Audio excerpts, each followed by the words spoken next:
Artificial intelligence is constantly making our lives easier. ChatGPT can write us essays within seconds. Siri helps us organise our lives. And algorithms hand-feed us personalised content on social media. For me, that's any kind of food porn. But along with these impressive advancements comes the concern that these machines are getting too powerful. So where is AI taking us? The potential, risks and future of artificial intelligence, that's our topic on Shift.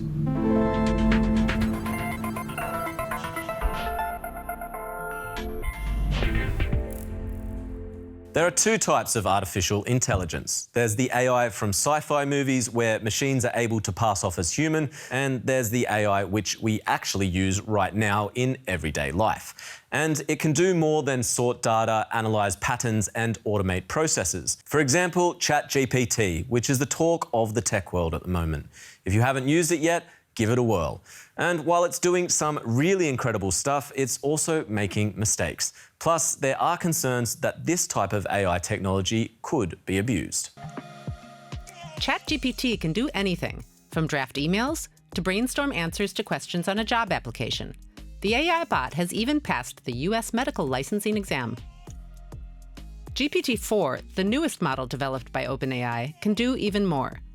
The AI bot is capable of tackling more complex tasks, like doing your taxes.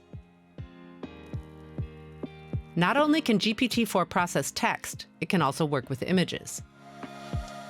Feeding the AI a photo of the contents of your fridge, for example, will enable it to suggest a recipe for dinner. You can also sketch a website mockup, and GPT-4 will transform your drawing into working code. But there's a flip side. Bots like ChatGPT make things up at times. It's a phenomenon called data hallucination. Sometimes when AI bots don't know an answer, they'll refer to persons, figures, or studies that don't actually exist.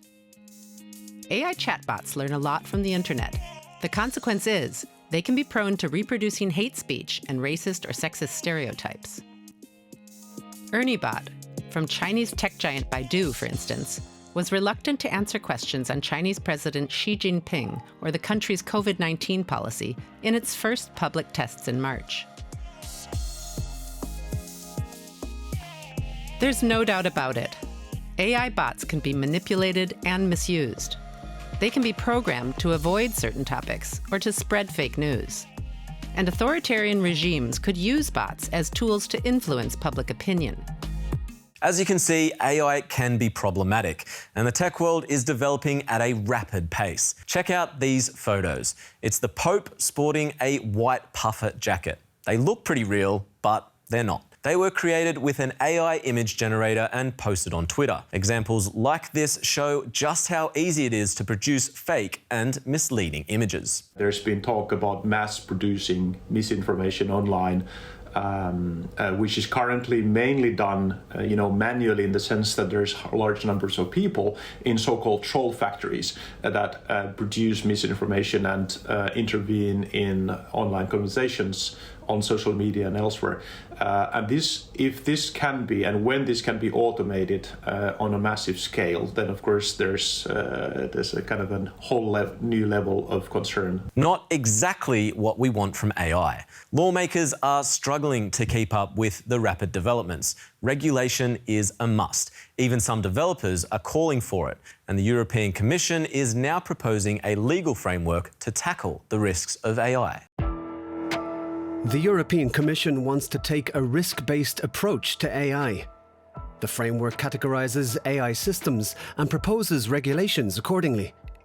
Level 1 is unacceptable risk. All AI systems that are viewed as a threat to security, livelihood, or human rights are supposed to be banned. That could include anything from government social credit systems to toys with voice command that could lead to dangerous behaviour. Level 2 is high risk. These AI systems would have to adhere to strict regulations. Take, for example, scoring systems that could determine a person's access to education, or AI used in robotic surgery. Level 3, limited risk.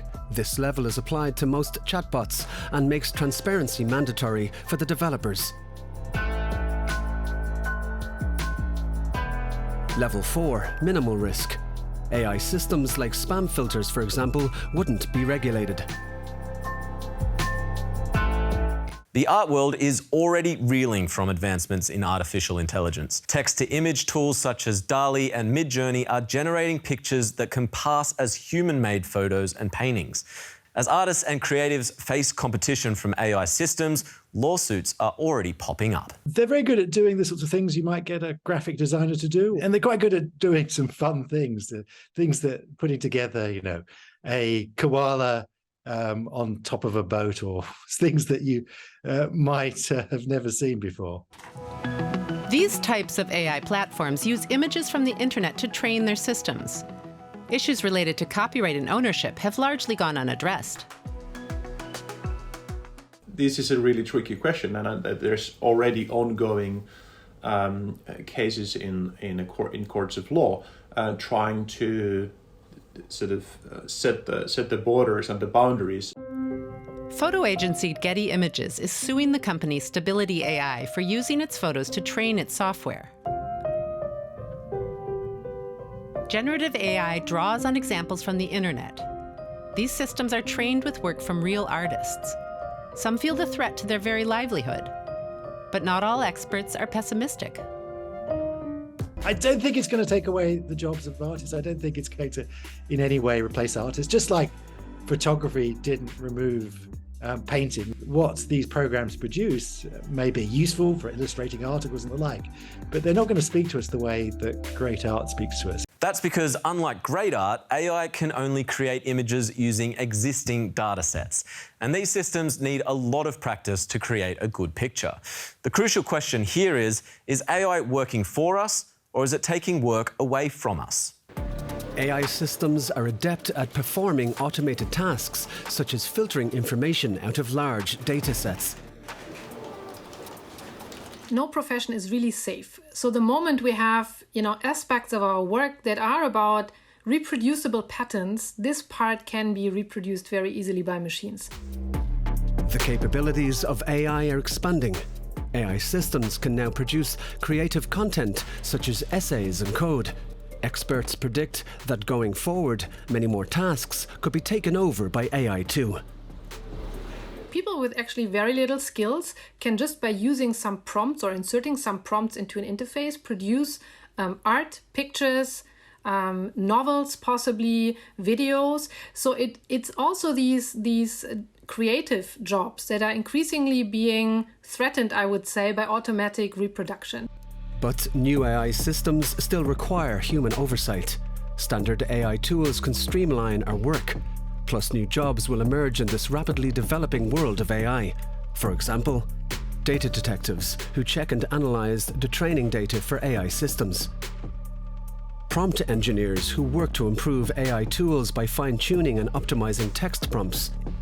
Educators who can teach the skills needed to work in AI and machine learning. And of course, programmers will remain in high demand. There are certainly ways in which existing jobs can benefit from AI, and there's no doubt about it, these advancements are impressive. But AI today is still nowhere near what some see as the ultimate goal: machines that can think like humans and learn independently.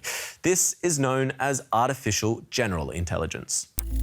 AI does anything from filter emails for spam, help smartphones understand human voices, or screen X-rays for cancer. But most systems are only good at specific tasks, unlike humans, who have skills in a wide range of areas. Human radiologists don't just spot cancer. They also understand language, they can tell if an email is spam, they can also learn how to ride a bike, play the violin, write a book, the list goes on. The idea behind artificial general intelligence, or AGI, is to create a computer system that can learn and perform the same vast amount of things as humans. Icelandic researcher Kristinn Thorisson is one of the people studying this type of artificial intelligence. So what does he hope to see in the future? One of the main reasons why I chose to dedicate my professional life to AI is because I thought that I would be able to see some amazing things in my lifetime. At the top of that list is realizing general machine intelligence. And I absolutely don't think that it's impossible, but it's going more slowly than I thought. This is precisely where opinions diverge. Here's philosopher Nick Bostrom. It could happen surprisingly soon. I mean, there could be somebody making some breakthrough a few years from now and suddenly it all takes off. But this breakthrough hasn't happened yet. Other researchers are more cautious with their predictions. 40 to 60 years. I'm not keen to do predictions about that. They're just extremely likely to be wrong. So far, the extent to which AI will change our lives is still pretty uncertain. But one thing is already perfectly clear. It will definitely be part of our future. So it's high time we as a society address how far we want these developments to go and what we should be cautious about. The prospect of systems with human-like artificial intelligence stir our imagination. Some are more excited by the potential. Others are more wary. Some think AI systems could become our most loyal companion and relieve us from the burden of work. But others warn that only a tiny elite could end up benefiting from the tech. And once these systems surpass our intelligence, they could turn on us. We have to ask ourselves, firstly, do we want to live in a world where humans share their world with entities that are not human, but that can reason better than they can and that can reinvent themselves faster than humans can? And then we have to ask, who will decide? It should be a global conversation because this is about humanity as a whole. This isn't only about society's relationship to AI. These developments could also have implications for how we as humans interact with one another. What I'm concerned about is that some humans will be considered less human than this artificial intelligence, less deserving of rights, less deserving of proper treatment, because that is a trend that you're already starting to see. That, for example, decisions made by some artificial intelligence systems are considered more valued, more truthful. However this plays out, the battle among big tech companies is on, and they're racing to develop the best AI systems. What excites you about the future of artificial intelligence? Let us know on YouTube or shoot us an email. Thanks for watching and have a good one.